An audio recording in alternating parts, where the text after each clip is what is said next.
ಮನೋವಿಹಾರಿಣಿ.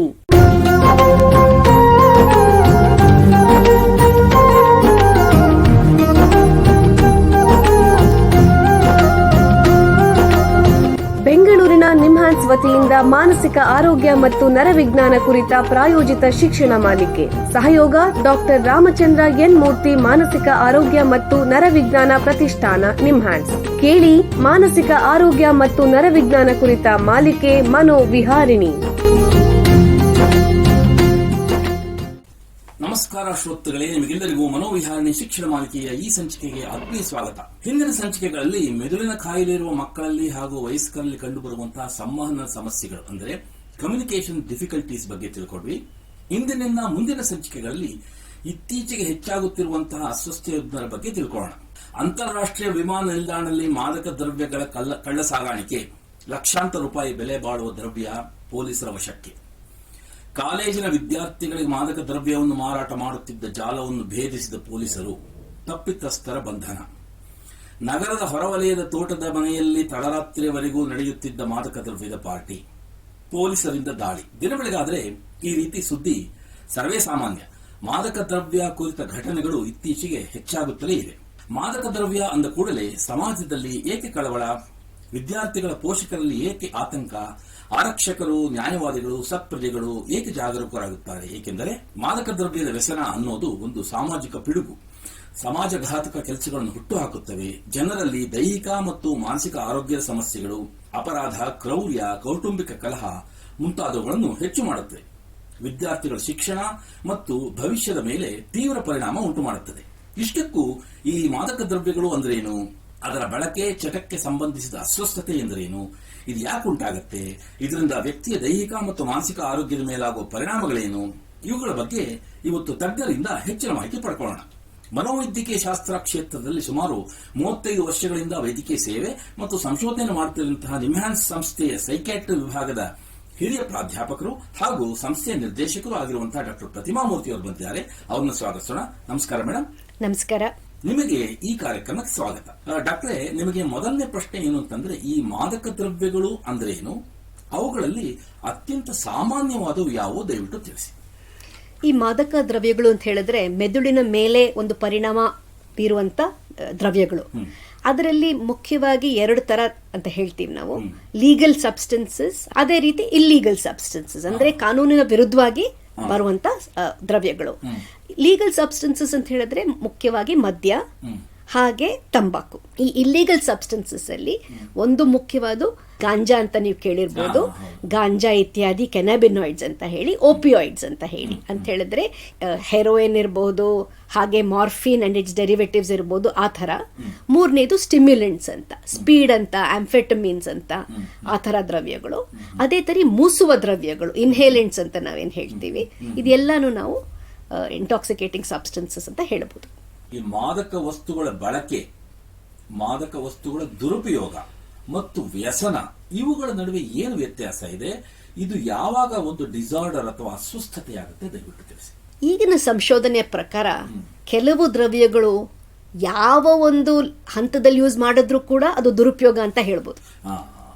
ಯಾಕೆ ಅಂತ ಹೇಳಿದ್ರೆ, ಇದು ತಾತ್ಕಾಲಿಕವಾಗಿ ಮನಸ್ಸಿನ ಮೇಲೆ ಒಂದು ಪರಿಣಾಮ ಬೀರಿದ್ರೂ ಸಹ ಶಾರೀರಿಕವಾಗಿ ಕುಟುಂಬದಲ್ಲಿ, ಇದರಲ್ಲಿ ಸೊಸೈಟಿಯಲ್ಲಿ ಅದರಿಂದ ತೊಂದರೆಗಳಾಗ್ಬೋದು. ಮೊದಲು ಹವ್ಯಾಸವಾಗಿ ಶುರು ಆಗ್ಬೋದು ಅಂತ ಹೇಳಿದ್ರೆ, ಸಾಮಾನ್ಯವಾಗಿ ಹರಿಹರಿಯದಲ್ಲಿ ಬೇರೆ ನನ್ನ ಫ್ರೆಂಡ್ಸ್ ಯೂಸ್ ಮಾಡ್ತಾ ಇದ್ದಾರೆ, ಅದರ ಪಾರ್ಟಿಗೆ ಹೋದೆ, ಮೋಜಿತ್ತು, ಅದನ್ನ ತಗೊಂಡಾಗ ಏನೋ ಒಂದು ನನಗೆ ಒಳ್ಳೆ ಫೀಲಿಂಗ್ ಬರುತ್ತೆ ಅಂತ ಹೇಳಿ, ಸೊ ಆ ಥರ ಕೆಲವು ತಾತ್ಕಾಲಿಕವಾಗಿ ಒಂದು ಇದು ಪಡೆಯೋದಕ್ಕೆ, ಅದರಿಂದ ಲಾಭ ಪಡೆಯೋದಕ್ಕೆ ಶುರು ಮಾಡ್ತಾರೆ. ಅದೇನಾಗುತ್ತೆ ಅಂತ ಹೇಳಿದ್ರೆ, ಇದೆಲ್ಲ ಕೆಮಿಕಲ್ಗಳು ಬ್ರೈನ್ ಮೇಲೆ ರಿವಾರ್ಡ್ ಸೆಂಟರ್ಸ್ ಅಂತ ಇರುತ್ತೆ, ಅದ್ರ ಮೇಲೆ ಪರಿಣಾಮ ಆಗಿ ಒಂದು ಒಳ್ಳೆ ಫೀಲಿಂಗ್ ಬರುತ್ತೆ. ಬಟ್ ಬರ್ತಾ ಬರ್ತಾ ಏನಾಗುತ್ತೆ, ಇದು ಕೆಮಿಕಲ್ ಆಗೋದ್ರಿಂದ ಆ ಒಂದು ಇಫೆಕ್ಟು ಕಡಿಮೆ ಆಗ್ತಾ ಬರುತ್ತೆ. ಸೊ ಏನಾಗುತ್ತೆ, ಆ ಒಂದು ಇಫೆಕ್ಟ್ ಬರಬೇಕು ಅಂತ ಹೇಳಿದ್ರೆ ಇನ್ನು ಹೆಚ್ಚಿಗೆ ಸೇವನೆ ಮಾಡಬೇಕು, ಇನ್ನು ಹಲವಾರು ಬಾರಿ ಸೇವನೆ ಮಾಡಬೇಕು. ಅದಕ್ಕೆ ನಾವು ಟಾಲರೆನ್ಸ್ ಅಂತ ಹೇಳ್ತೀವಿ. ಆ ಟಾಲರೆನ್ಸ್ ಬಂದಾಗ ಇನ್ನು ರೆಗ್ಯುಲರ್ ಯೂಸ್ ಆಗುತ್ತೆ, ಅದಕ್ಕೆ ನಾವು ಅಭ್ಯಾಸ ಅಂತ ಹೇಳ್ಬೋದು.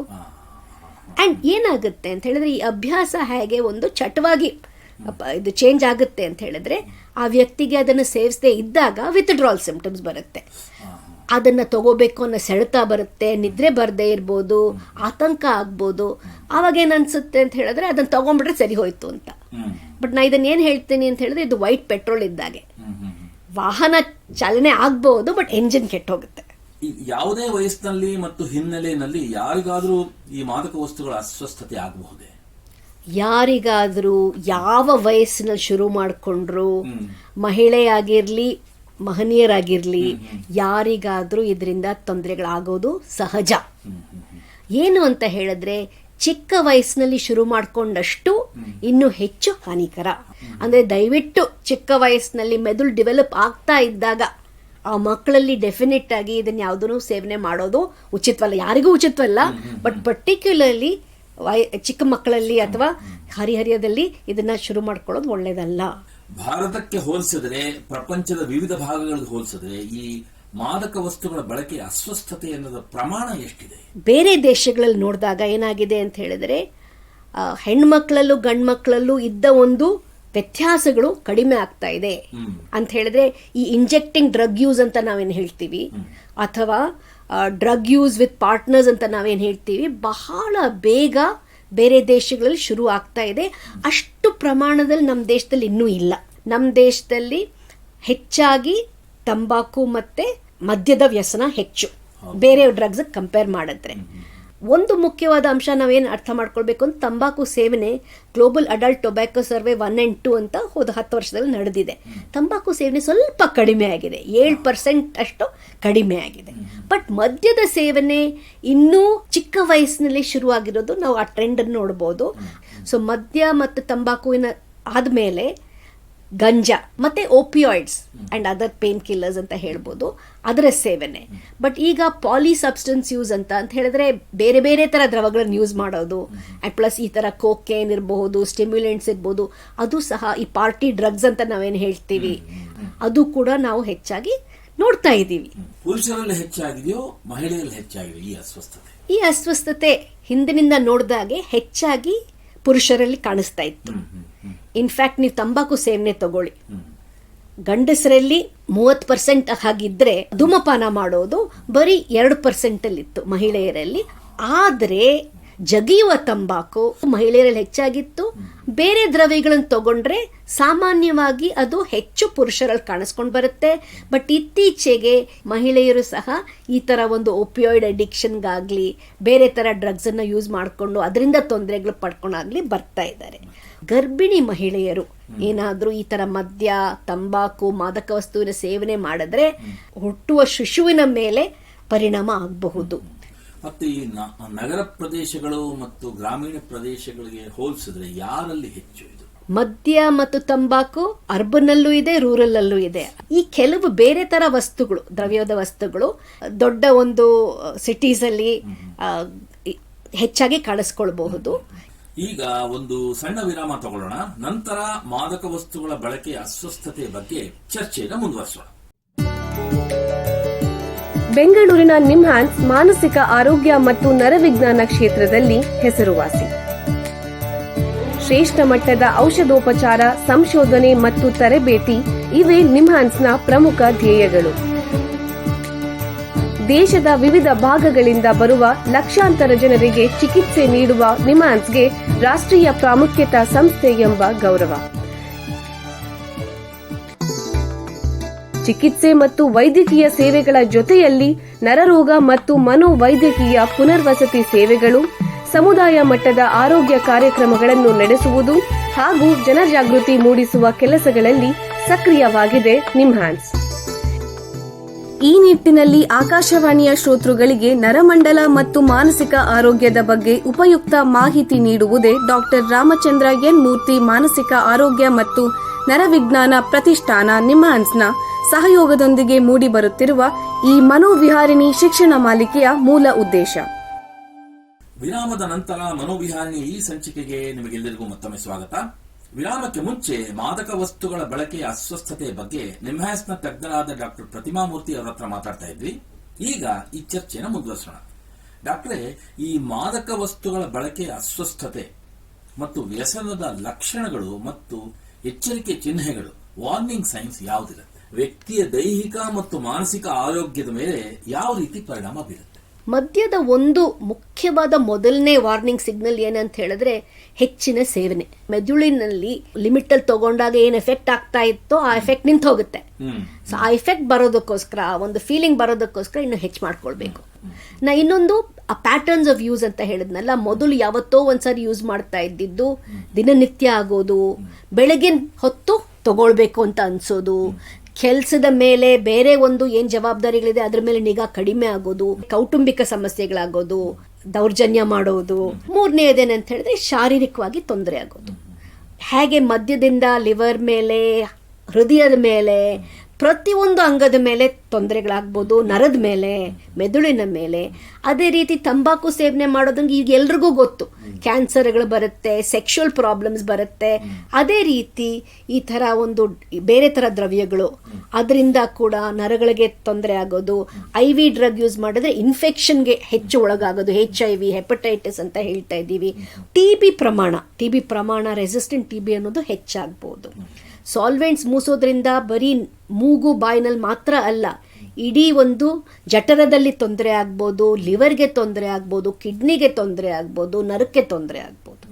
ಎಲ್ಲ ಶರೀರಗಳ ಅಂಗದ ಮೇಲೂ ಒಂದು ಎಫೆಕ್ಟ್ ಆಗುತ್ತೆ. ಜೊತೆಯಲ್ಲಿ ಬಿಹೇವಿಯರ್ ಮೇಲೆ ಎಫೆಕ್ಟ್ ಆಗುತ್ತೆ. ಈ ದ್ರವ್ಯಗಳೆಲ್ಲ ಅದು ಆ್ಯಕ್ಚುಲಿ ಬ್ರೈನನ್ನು ಇನ್ನೂ ಖಿನ್ನತೆಗೆ ಒಳಗಾಗುವಂತೆ ಮಾಡುತ್ತೆ. ಸೈಕೋಸಿಸ್ ಅಂತ ಹೇಳ್ತೀವಿ, ಸ್ಕಿಜೋಫ್ರೆನಿಯಾ ಅಥವಾ ಬೈಪೋಲಾರ್ ಮೂಡ್ ಡಿಸಾರ್ಡರ್ ಅಂತ ಹೇಳ್ತೀವಿ, ಇನ್ನೂ ಹೆಚ್ಚಾಗ್ಬೋದು. ಇನ್ನೊಂದೇನಂತೀವಿ ಹೇಳಿದ್ರೆ ಸ್ಯೂಸೈಡಾಲಿಟಿ ಅಂತ ಹೇಳಿದ್ರೆ, ನಾನು ಇರಲೇಬಾರ್ದು, ನನ್ನ ಜೀವನ ತಗೋಬೇಕು ಅನ್ನೋದು ಇನ್ನೂ ಆಗಲೇ ಆ ವ್ಯಕ್ತಿಗೆ ಆ ಥರ ಇದ್ದು ಈ ಒಂದು ಮದ್ಯ ಮಾದಕ ವಸ್ತು ಸೇವನೆ ಮಾಡಿದಾಗ ಇನ್ನೂ ಹೆಚ್ಚಾಗಿ ಈ ಥರ ಕಾಣಿಸ್ಕೊಳ್ಬಹುದು. ತಂಬಾಕು ಸೇವನೆಯಿಂದ ಟೇಸ್ಟ್ ಆಲ್ಟರ್ ಆಗ್ಬೋದು, ದಂತ ತೊಂದರೆಗಳಾಗ್ಬೋದು, ಹಲವಾರು ಕ್ಯಾನ್ಸರ್ಗಳು ಕಾಣಿಸ್ಕೊಳ್ಬೋದು, ಹಾರ್ಟ್ ಪ್ರಾಬ್ಲಮ್ಸ್ ಕಾಣಿಸ್ಕೊಳ್ಬೋದು, ಸೆಕ್ಷುವಲ್ ಡಿಸ್ಫಂಕ್ಷನ್ ಕಾಣಿಸ್ಕೊಳ್ಬೋದು, ಡಯಾಬಿಟೀಸ್, ರೆಸ್ಪಿರೇಟರಿ ಪ್ರಾಬ್ಲಮ್ಸ್ ಇವು ಕೂಡ ಹೆಚ್ಚಾಗಬಹುದು. ನಿಮ್ಮ ಪ್ರಕಾರ ಈ ಮಾದಕ ವಸ್ತುಗಳ ಬಳಕೆ ಅಸ್ವಸ್ಥತೆ ಅನ್ನೋದು ಆನುವಂಶಿಕವೇ, ಹೆರಿಡಿಟರಿ? ಎಲ್ಲ ಕಾಯಿಲೆಗಳಿಗೂ 2 ಅಂಶ ಇರುತ್ತೆ, ಒಂದು ಆನುವಂಶಿಕ, ಇನ್ನೊಂದು ಪರಿಸರ. ಅದೇ ರೀತಿ ಈ ಒಂದು ಮದ್ಯ ಮಾದಕ ಚಟ ಏನಿದೆ ಅದು ಆನುವಂಶಿಕವಾಗಿ ಇರಬಹುದು ಅಂತ ಹೇಳಿದ್ರೆ, ನನ್ನ ತಂದೆಗೆ, ತಾತನಿಗೆ, ಮಾವನಿಗೆ ಯಾರಿಗಾದ್ರೂ ಈ ಥರ ಒಂದು ಚಟ ಆಗಿದ್ರೆ ನಾನು ಅದನ್ನು ಸೇವನೆ ಮಾಡೋಕ್ಕೆ ಶುರು ಮಾಡಿದ್ರೆ ಇನ್ನೂ ಹೆಚ್ಚು ಮಟ್ಟಕ್ಕೆ ಅದು ನನಗೆ ಚಟವಾಗ್ಬೋದು. ಆ ಥರ ಸಂಶೋಧನೆ ಸಾಕಷ್ಟಿದೆ. ಪರಿಸರದಲ್ಲಿ ಏನೇನಾಗ್ತಾ ಇದೆ ಅದರಿಂದ ಕೂಡ ಎಲ್ಲ ಆನುವಂಶಿಕ ಅಲ್ಲ. 50% 60% ಆನುವಂಶಿಕ ಆಗಿದ್ರು 40% 50% ಇದು ನಮ್ಮ ಪರಿಸರಕ್ಕೆ ಸಂಬಂಧಪಟ್ಟಿದ್ದು ಅಂತ ಹೇಳಿದ್ರೆ, ನಾನು ಬಹಳ ಒಂದು ನನ್ನ ಸಂಸಾರದಲ್ಲಿ ಬಹಳ ತೊಂದರೆಗಳಿದೆ, ತುಂಬ ಪಾವರ್ಟಿ ಇದೆ, ಅಥವಾ ತುಂಬ ಡೊಮೆಸ್ಟಿಕ್ ವೈಲೆನ್ಸ್, ಚಿಕ್ಕನ್ನಲ್ಲಿ ನಾನು ತುಂಬ ದೌರ್ಜನ್ಯಕ್ಕೆ ನಾನು ನೋಡಿದ್ದೇನೆ ಅಥವಾ ನಾನು ಒಳಪಟ್ಟಿದ್ದೇನೆ, ನನಗೆ ಸರಿಯಾದ ಒಂದು ಎಜುಕೇಷನ್ ಇಲ್ಲ, ನನಗೆ ಬಹಳ ಕಷ್ಟವಾಗಿದೆ, ಆರ್ಥಿಕ ಪರಿಸ್ಥಿತಿಗಳು ಕಷ್ಟ. ಆ ಒಂದು ಸನ್ನಿವೇಶದಲ್ಲಿ ಇನ್ನೂ ಹೆಚ್ಚು ಅಂಶ ಇದನ್ನು ಶುರು ಮಾಡಲಿಕ್ಕೆ ಚಾನ್ಸ್ ಇದೆ. ಉದ್ವೇಗ ಇರೋರಲ್ಲಿ ಅಂತ ಹೇಳಿದ್ರೆ, ಕೆಲವರಿಗೆ ಅಟೆನ್ಷನ್ ಡೆಫಿಸಿಟ್ ಹೈಪರ್ ಆಕ್ಟಿವಿಟಿ ಅಂತ ಹೇಳ್ತೀವಿ, ಸೋಷಿಯಲ್ ಆಂಗ್ಸೈಟಿ ಅಂತ ಹೇಳ್ತೀವಿ.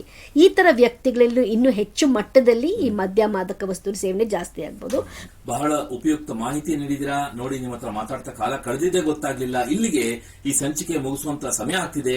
ಡಾಕ್ಟರ್ ಪ್ರತಿಮಾ ಮೂರ್ತಿ ಅವರೇ, ಎಲ್ಲ ಕೇಳುಗರಿಗೆ ಮಾದಕ ವಸ್ತುಗಳ ಬಳಕೆ ಅಸ್ವಸ್ಥತೆಯ ಬಗ್ಗೆ ಪರಿಚಯ ಮಾಡಿ ಉಪಯುಕ್ತ ಮಾಹಿತಿ ನೀಡಿದಿರಾ. ನಿಮಗೆ ಎಲ್ಲರ ಪರವಾಗಿ ಧನ್ಯವಾದಗಳು. ಶ್ರೋತೃಗಳೇ, ಮಾನಸಿಕ ಆರೋಗ್ಯ ಮತ್ತು ನರವಿಜ್ಞಾನ, ಅದರಲ್ಲೂ ಮಾದಕ ವಸ್ತುಗಳ ಬಳಕೆ ಅಸ್ವಸ್ಥತೆ ಬಗ್ಗೆ ಇನ್ನು ಹೆಚ್ಚಿನ ಮಾಹಿತಿಯೊಂದಿಗೆ ಮನೋವಿಹಾರಣೆ ಮುಂದಿನ ಸಂಚಿಕೆಯಲ್ಲಿ ಭೇಟಿಯಾಗೋಣ. ನಮಸ್ಕಾರ. ಇಲ್ಲಿಯವರೆಗೆ ಬೆಂಗಳೂರಿನ ನಿಮ್ಹಾನ್ಸ್ ವತಿಯಿಂದ ಮಾನಸಿಕ ಆರೋಗ್ಯ ಮತ್ತು ನರವಿಜ್ಞಾನ ಕುರಿತ ಪ್ರಾಯೋಜಿತ ಶಿಕ್ಷಣ ಮಾಲಿಕೆ ಮನೋವಿಹಾರಿಣಿ ಕೇಳಿದಿರಿ. ಸಹಯೋಗ ಡಾಕ್ಟರ್ ರಾಮಚಂದ್ರ ಎನ್ ಮೂರ್ತಿ, ಮಾನಸಿಕ ಆರೋಗ್ಯ ಮತ್ತು ನರವಿಜ್ಞಾನ ಪ್ರತಿಷ್ಠಾನ, ನಿಮ್ಹಾನ್ಸ್. ನೆರವು ಡಾಕ್ಟರ್ KS ಮೀನಾ, ನಿಮ್ಹಾನ್ಸ್. ಮಾನಸಿಕ ಆರೋಗ್ಯ ಶಿಕ್ಷಣ ವಿಭಾಗ, ನಿಮ್ಹಾನ್ಸ್ ಹಾಗೂ ನಿವೇದಿತಾ BS, ನಿಮ್ಹಾನ್ಸ್. ಸಂಗೀತ ಸಂಯೋಜನೆ ಕೆ ಕಲ್ಯಾಣ್. ಪರಿಕಲ್ಪನೆ, ನಿರೂಪಣೆ ಮತ್ತು ನಿರ್ಮಾಣ ಡಾಕ್ಟರ್ MM ಶ್ರೀನಿವಾಸ್ ಭರತ್, ನಿಮ್ಹಾನ್ಸ್. ನಿಮ್ಮ ಸಂದೇಶಗಳನ್ನು ಕಳಿಸಬೇಕಾದ ದೂರವಾಣಿ ಸಂಖ್ಯೆ 7891055224 78991055 ವಾಟ್ಸ್ಆಪ್ ಸಂದೇಶಗಳು ಮಾತ್ರ. ಈ ಕಾರ್ಯಕ್ರಮದ ಮುಂದಿನ ಸಂಚಿಕೆ ಮುಂದಿನ ವಾರ ಇದೇ ಸಮಯಕ್ಕೆ ಮನೋವಿಹಾರಿಣಿ ಮಾಲಿಕೆಯಲ್ಲಿ.